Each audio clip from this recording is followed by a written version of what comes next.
So these are the guys fighting on the street. Look at that.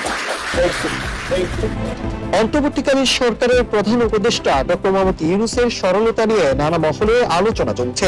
সম্প্রতি তিনি দুজন রাজনৈতিক প্রতিনিধিকে মঞ্চে তুলে ধরে বলেন, এরা সেই মানুষ যারা রাজপথে সংগ্রাম করেছে।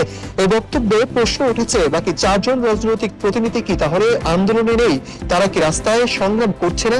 গণ অধিকার পরিষদের সাধারণ সম্পাদক রাশেদ খান এই প্রসঙ্গে মন্তব্য করেছেন। 26শে সেপ্টেম্বর এক ফেসবুক পোস্টে তিনি লিখেন, ডক্টর ইউনূস নিরপেক্ষতার প্রচলিত কৌশল বোঝেন না।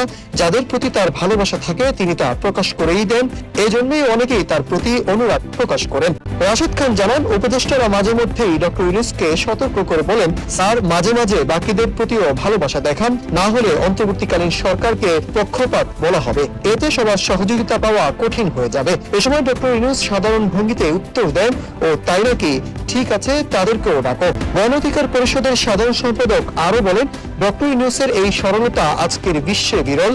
অনেকেই মন্তব্য করেছেন, তিনি যদি দ্বিতীয়বার নোবেল পুরস্কার পান তবে সেটা তার সরলতার কারণেই প্রাপ্য হবে। তিনি যেন এই সরলতা ধরে রাখেন এবং যাকে ভালোবাসেন তা লুকিয়ে না রেখে প্রকাশ করেন। এতে অন্তত তাকে কেউ কখনো কুটিল বুদ্ধির মানুষ বলতে পারবে না।